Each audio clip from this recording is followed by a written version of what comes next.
Jim Lord is a friend of mine I met some years back when he was doing sound for a local theater. We briefly worked together washing windows during the pandemic. There, I learned about his window washing business, his transition into radio and TV, and a litany of other things we didn't get into for this interview. If I pin the theme of his success, it is this: the persistent marketing of work you think is worthwhile. So come with me as we meet Jim Lord.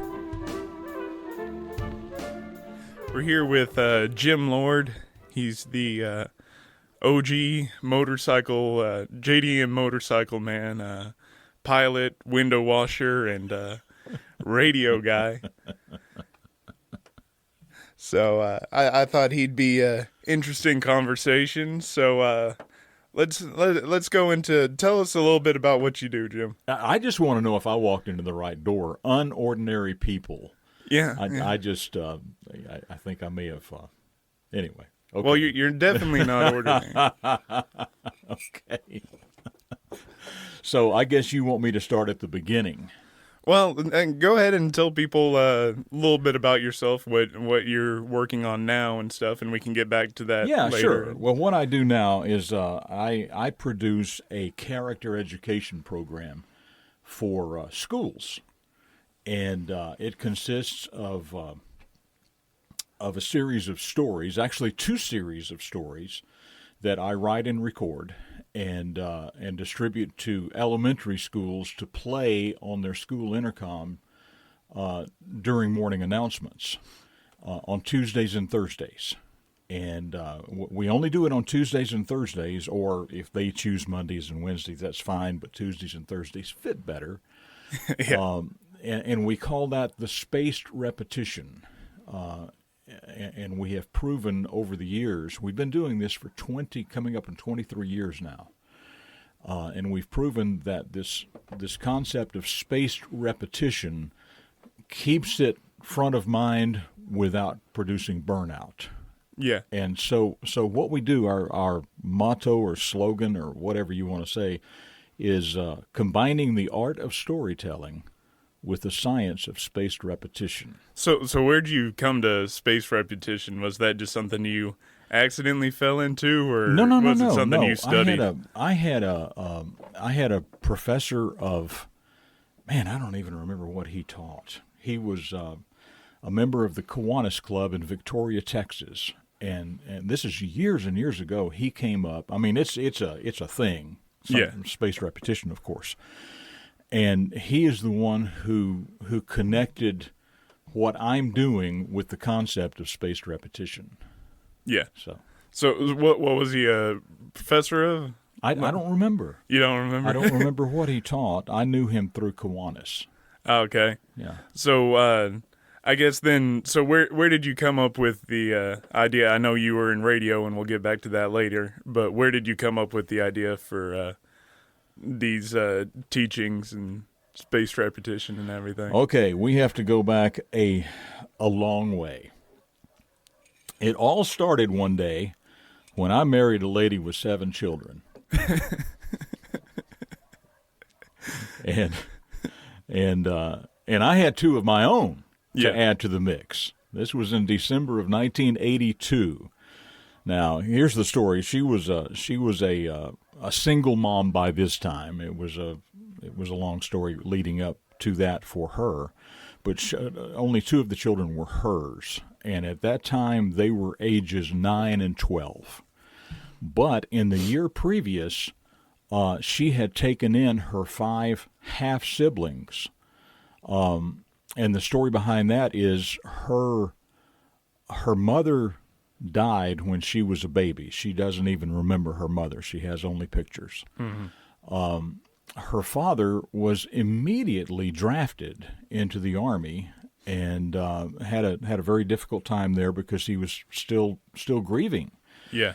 And he wound up in an Army hospital and spent much of his Army career in the hospital with mental problems. But 12 years later, he remarried, and they had 5 kids. Yeah. And when the youngest of that group of 5, was 8 years old, their mother died. And her father just couldn't handle it, and he disappeared. We found him maybe 10 years later out in California.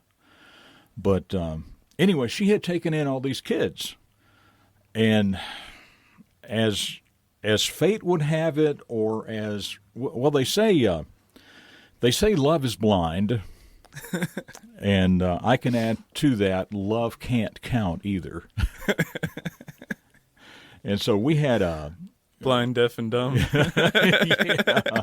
We had we literally had 9 kids in the house when we got married, and some of these were teenagers, and I was barely. My 2 were 4 and almost 2, so they were very small, and I was just learning to be the father of, them. little Yeah. more than toddlers. And suddenly I've got teenagers in my house.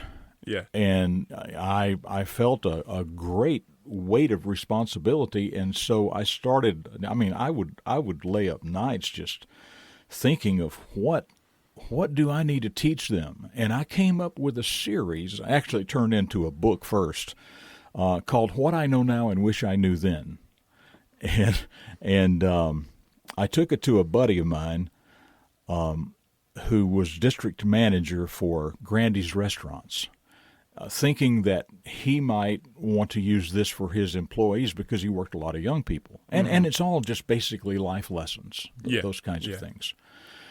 And so he read it.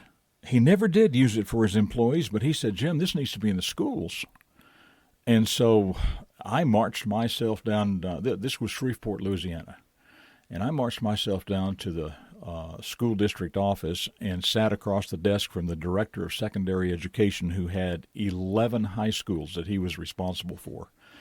And I proposed that he use my book in his classroom. Now, you have to understand, this was not a published book by a professional publisher. This was we talk about self-publishing now. This is the real self-publishing. This was real self-publishing. I'm telling you, it was like a 72-page fold-over, saddle-stitched. It means 2 staples in the binder, and we literally collated this, folded it, and put it together around the kitchen table with this big family. Mm-hmm. Anyway. I only had just a handful of copies that we had made, and I sat across the desk from this man who was the director of secondary education, and he looked at me like I'd lost my mind. And I went out of there feeling really stupid. Kind of like you lost your mind. Yeah. And 2 weeks later, though, I get a letter from him asking for 4 more copies. And so I sent him 4 more copies. And then about 2 weeks later, he sent me a letter asking for 4,500 copies. And so I'm telling you, it was round and round and round the table we went. And at that point, I was not in a position to try to attract a publisher. It was going to have to be self-published or nothing.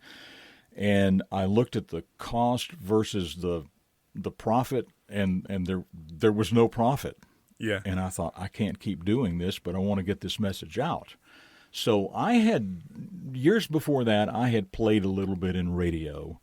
And by the way, I kind of skipped a step in here. With this big family and these teenagers, I wasn't making enough money. So I had some previous experience in cleaning windows. So we started a window cleaning company in 1982. And it grew and grew and grew and grew till we were doing high-rise. And eventually by 1991, 92, actually before that, by 1985, we were doing nearly all the buildings in downtown Shreveport. It was just amazing how fast that business grew. And so that's where our family was at that point in time. But So because you had the window washing, did you feel more comfortable putting yourself out there and putting your work out there and everything? that you were doing on the side? Yeah, Or and was it was definitely on the side. Yeah. So back to the juncture where I realized that I wasn't going to make any money on this book. I sat down with a boombox, cassette boombox, Yeah. and I recorded some paragraphs out of the book and made a little intro and a little close on it. And I took it to a friend of mine who was a window cleaning client at a leading radio station in Shreveport. And I said, Billy, I put this together. I want you to tell me what you think of it.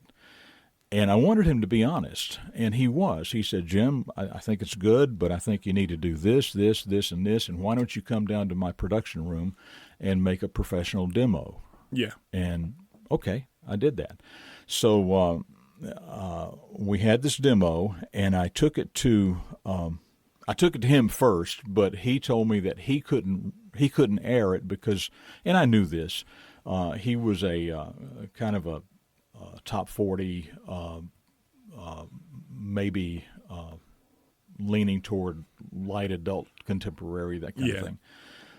People didn't want to hear lessons from him. Well, it wasn't in his format. It wasn't but we had another station which was an AM station, and this is like a 50,000 watt AM station, which is big for AM. That's daytime wattage. 710 Keel, Keel. And he hooked me up with Jeff Stearman, who was the news director there and news director / program director, because it was all news talk. Mm-hmm.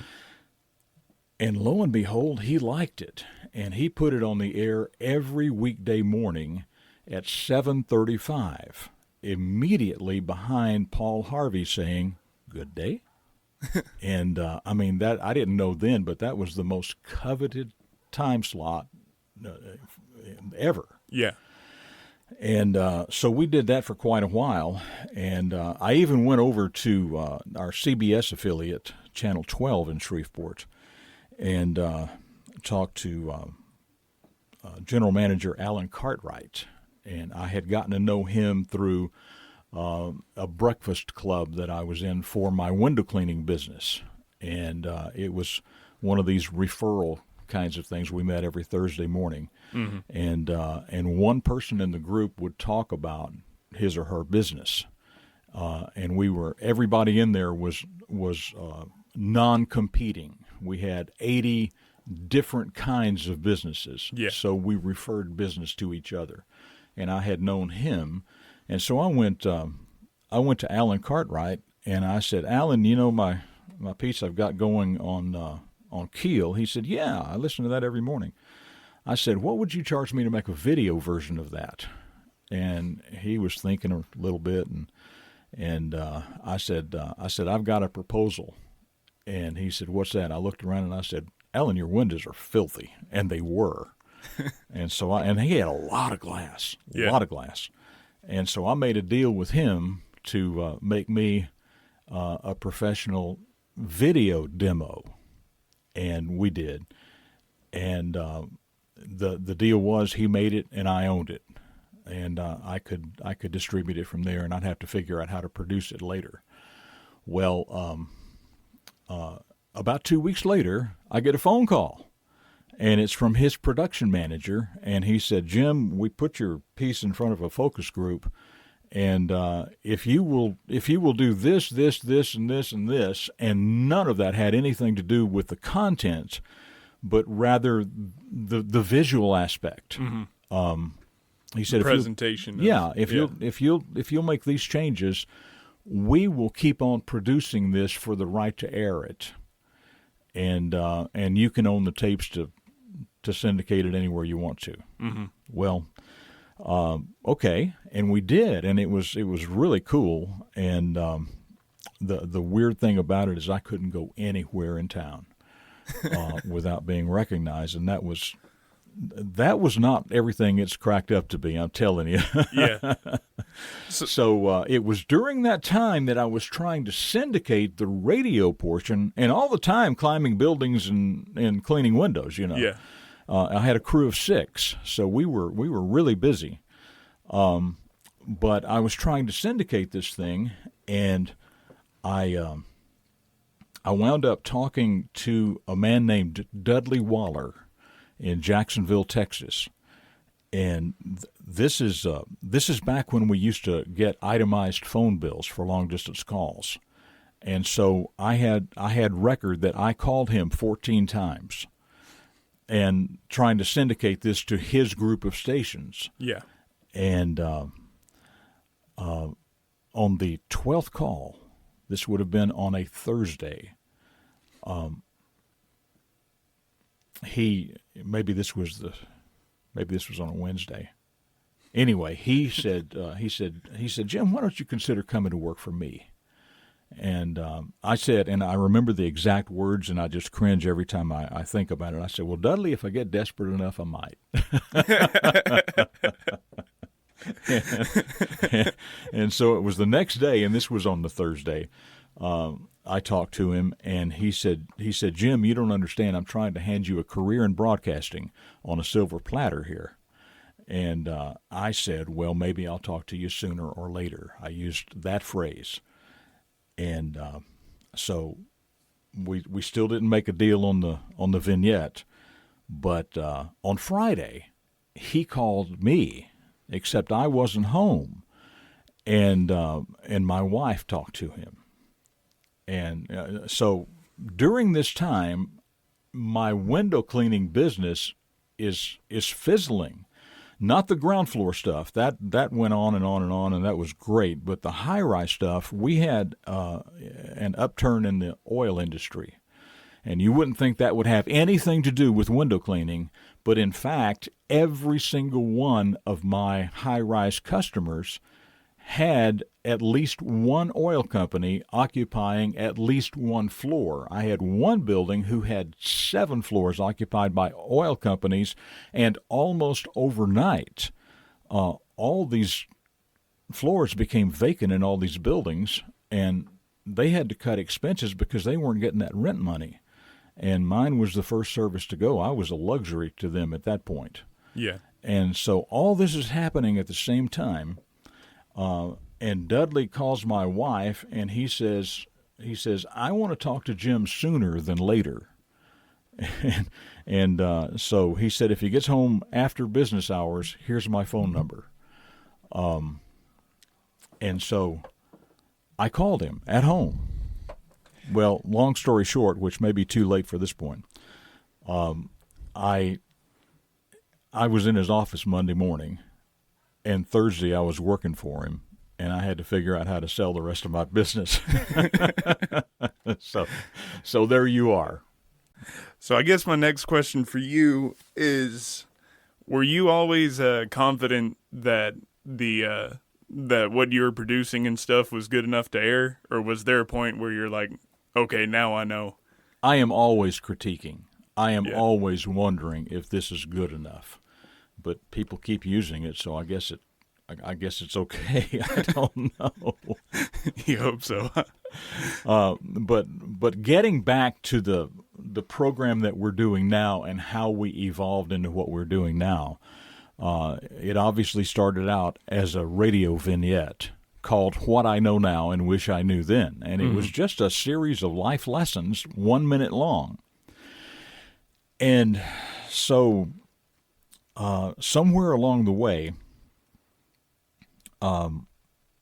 I started talking to high school principals about using the program, and here's where that started. I was sent out on a news assignment in Tyler, Texas, to cover a school board meeting where a current member had died in office. Mm-hmm. And they had to call an emergency session to name his replacement until such time as they could arrange an election. So they just appointed a replacement for this man who had died in office. So I went to this school board, and everybody in East Texas with a microphone or a camera was there. It was a big media event. And after that, I got to talking to the principal of John Tyler High School. Well, they call it just Tyler High School now, right? Yeah, I think. Yeah. Still, everybody still says Lee. Everybody says John Tyler. Okay. I haven't ever run into a person on the street. Anyway, who says he was that. principal of John Tyler High School, and this would have been about 1997, maybe, somewhere in there. And we got to talking about character education.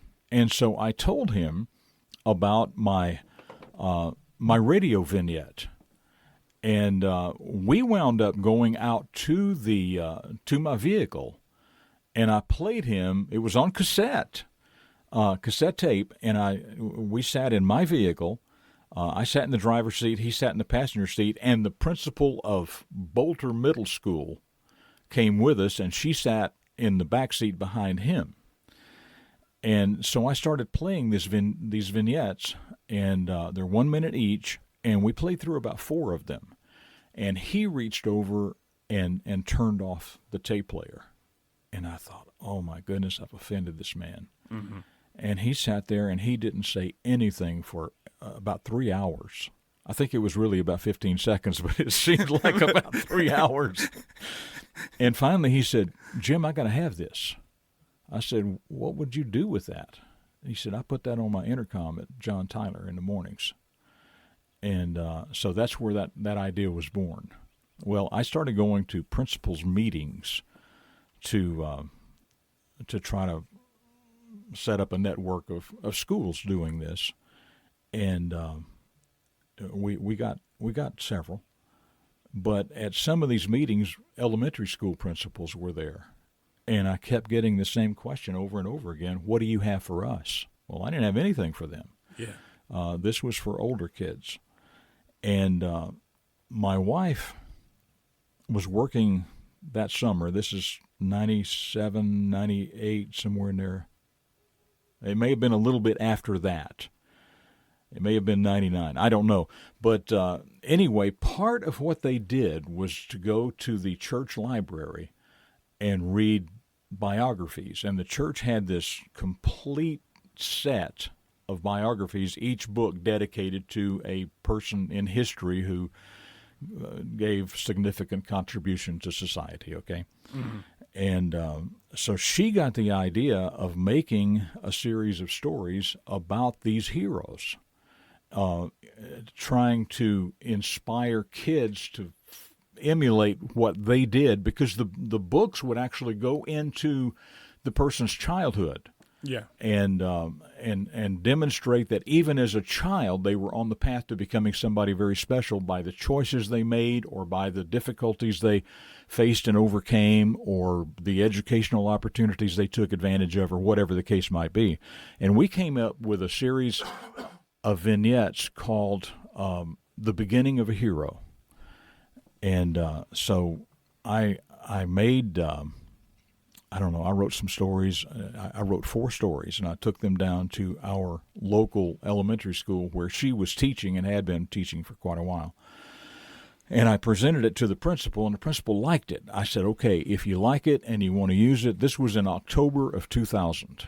Mm-hmm. And I said, if you like it, I'll keep making them. So I made 4 more for November, and I made 4 more for December. And then we're only in one school, okay, the 2000-2001 school year. And so we finished out the school year. Well, all I had to do was make a set for September, and I had in the can a full year. And so I did that, and by fall I started knocking on other elementary school doors, and pretty soon we were in a lot of them. And by the way, that first school, this coming school year, 22-23 school year, will be their 23rd year to use it, 23rd year in a row to use this program. Through, I think they've had probably 6 principals in that time. Yeah. So that's pretty cool. But by 2003, we were in, I don't know, 60-something schools, I think. And I'm at the radio station covering for an afternoon shift. I'm on the air, and I get a call on the request line. And the lady said, now people think that radio people answer the request line live on the air because that's what it sounds like, but it's not. Just I hate to put out that spoiler, but it's not. You can't just let anybody. It's all recorded. Now I did a morning show. It was a swap shop for a period of time. I did it for 12 years. Yeah. And those were live on the air, and we had a kill button right here. So, did you have your 3-second delay? Yeah. No, we were live. Yeah. We were live instant. How many times did that go bad? No, I think I used it maybe twice in 12 years. Well, that's not bad. No, it wasn't bad at all. But anyway, I get this call on the request line, and she told me her name, and she said, "Jim, you don't know me. You work with my counselor, but I am principal of Brown Elementary School in White House, Texas." And she said, "We use your beginning of a hero program, and coming up in the next week or 2 or 3, I don't remember exactly what the time period on this was, but I know it was either late August or early September." She said on September 11th, which would have been the second anniversary of 9/11, 2003, we're going to have an assembly at our school called Hooray for Heroes. And we're inviting the police chief and the fire chief and whoever we can get from any branch of the military. And I wondered if you would mind coming and saying a few words about heroes. Well, the way she posed that question, she never said how long she wanted me to talk, but I assumed 5 or 6 minutes. Mm-hmm. Don't ever assume anything.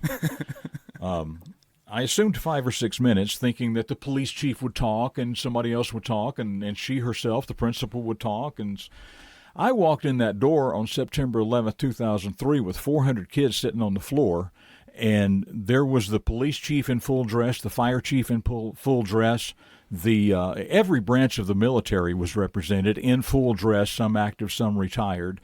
State Representative Leo Berman was there in his Army full dress, retired, still fit. Channel 56 television was there, and I found out I am the speaker. and You've got 30 minutes. She wanted 25 minutes out of me. Yeah. And I had prepared for about 5. And I did some singing and dancing, I'm telling you, and some praying on my feet. I did. And I filled 25 minutes, but I came up with a concept that just took my program in a whole different direction that day. I had a son who was being bullied mercilessly in school, and it was as bad as you can imagine. Mm-hmm. We had taken him out of one school, put him in another. Finally, we had to homeschool him, and so forth and so on. But that was heavy on my mind. And here I am talking about heroes, and my definition of a hero is someone who helps others, okay? Because you've got to translate that concept of hero to the young listener and fill that gap between where they are and where that hero is. Mm-hmm.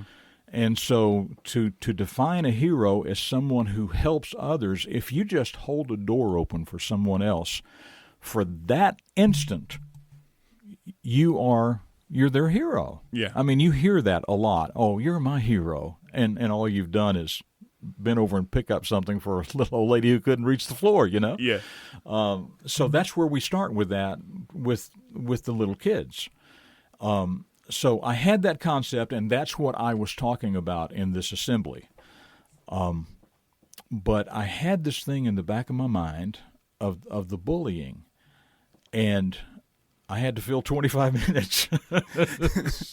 So standing on my feet in front of that crowd, I came up with the concept that heroes help, but bullies hurt. So therefore, a bully is the opposite of a hero. And that's what we talked about. And I did fill the 25 minutes. And they videoed the whole thing and gave it to me on a VHS tape. And to this day, I have never watched it. I've just been too embarrassed to get it out. I just want to see how much sweat is coming right. Isn't that the truth?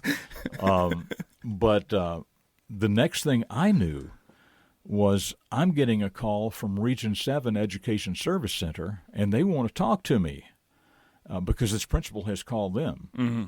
And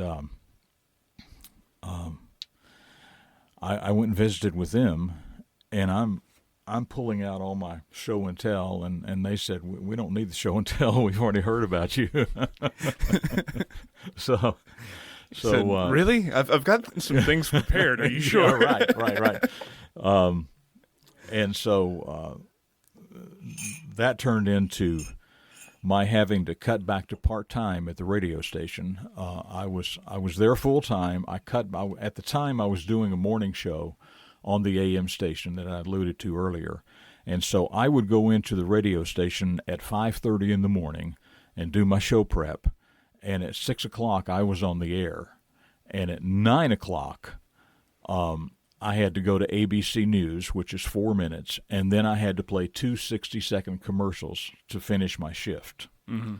9:06:30, the back door closed behind me, and I was going to a school somewhere in Region 7. And Region 7 in East Texas is an enormous district. It goes all the way from I can't remember if I think Atlanta is in Region 8, but I'm not sure. But it goes almost that far north. It goes west to Corsicana. It goes south to San Augustine and Jasper area. Just an enormous, the 70-something school districts. So I was every day going to some school to speak to them, and in conjunction with that, they also provided my program for all of these schools. So that's where we started, and eventually it grew all over Texas and all over California and other states as well, but those were the two concentrated areas. Yeah. So at what point did this become big enough that you decided, hey, I can't be running out the door? 2008. 2008? 2008 is when I left radio, yeah. Yeah. And so ever since then, been doing that, huh? I've been doing that, yeah. Yeah. Yeah, and of course, COVID shut us down. When the schools closed, we closed, except that I came up with a concept of a morning show for the kids who would normally be hearing me on their intercom. I did it. I called it a podcast in the beginning. Yeah. And it wasn't really going anywhere because kids don't listen to podcasts, and parents don't think podcasts would be appropriate for their kids. Yeah. So I started calling it a morning show. Things started, and it's only about 10 minutes long. It's called TCN Mornings, and the TCN stands for the Character Network, which is my LLC name, the company name. Yeah. So TCN Mornings, it's available anywhere and everywhere podcasts are available. Can I do that? Oh, yeah. Okay. No, you can definitely plug anything. Or you can go to tcnmornings.com. And I do an episode every day, every weekday. And like I say, it's about 10 minutes long. I have a recurring character in there who is my old Irish pappy that I check in with every day, and he has some words of wisdom. I have one of my stories, whether it's a beginning of a hero. And you know what? I completely skipped over where this bully thing came into play. When I told you I had that concept of a bully being the opposite of a hero, I came up with a second series of stories, and we called it Bully Alert, okay?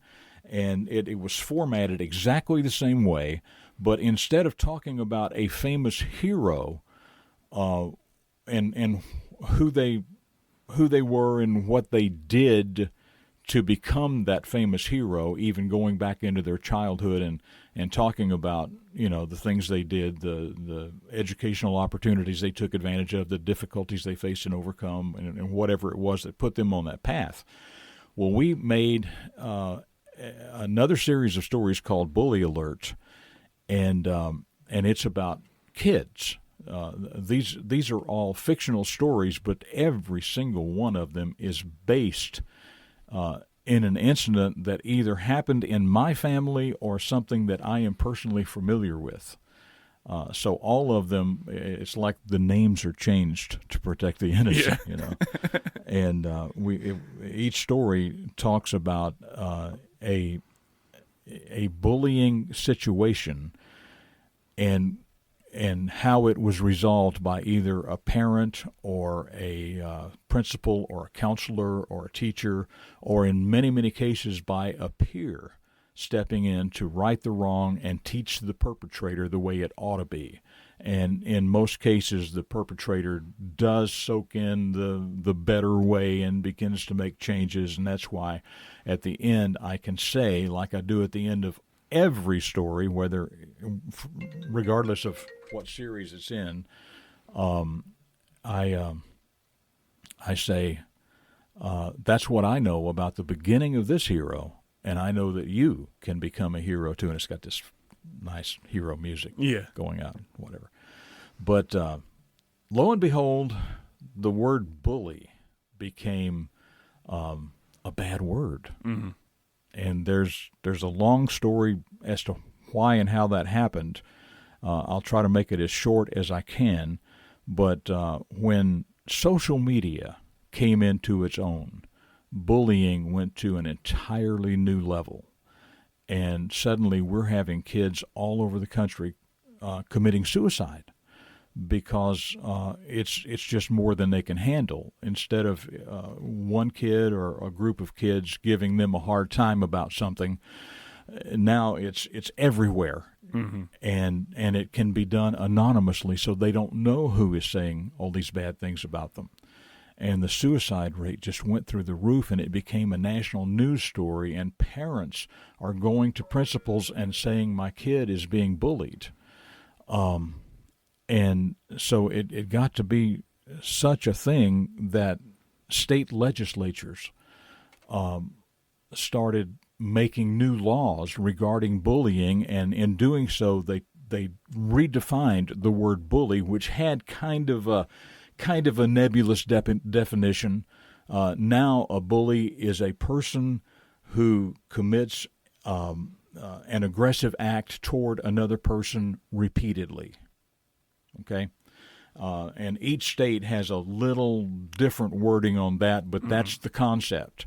So if it is not a repeated action by the same person or group of people to another person, then it's not bullying. And principals, the language on school campuses, they are trying to avoid the word bullying, because the law now says that anytime you have a report of bullying, whether it actually fits that definition or not, you have to do an intensive investigation on that and fill out a mountain of paperwork that eventually, I guess, gets to the state. I don't know. Yeah. But plus more serious implication for the child involved too. Exactly. Yeah.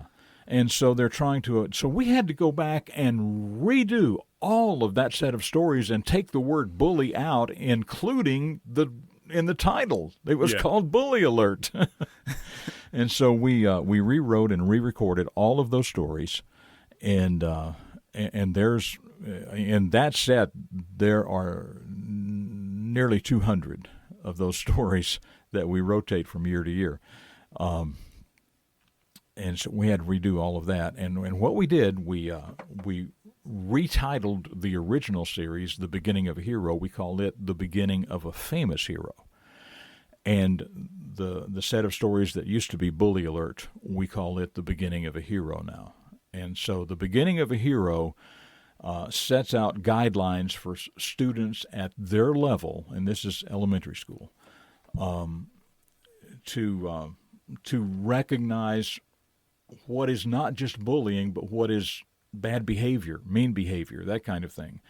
And we put it in story form, and we always resolve it at the end so that then we can say, that's what I know about the beginning of a hero, or the beginning of this hero, and I know that you can become a hero too. But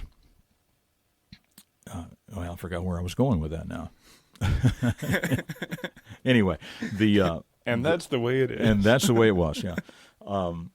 The beginning of a hero does what it does, and the beginning of a famous hero now is kind of a backup to that, because we're talking about famous people who we can demonstrate through storytelling, true stories about their own childhoods, that they actually applied the principles and did in their own lives what the beginning of a hero stories admonish. Yeah. So I think we're pretty close to wrapping this up. So, I do my research, so, I've been listening to TCN Mornings lately, and you always have a question of the day. Yeah. So I was listening to one last night, and I thought I'd ask it to you. If you could travel to any time period, what would it be? Oh my goodness, I have thought about that. I've always been fascinated with my parents' generation. I would love to go back just a few years before I was born and see. So like the 1700s. Okay, did you ever watch Joe versus the Volcano? I did way okay, back. You remember Meg Ryan? She played several characters in there, and one of the characters that she played, they referred to as a flibbertigibbet. Okay, and she was constantly saying this. She was saying, "I have no response to that."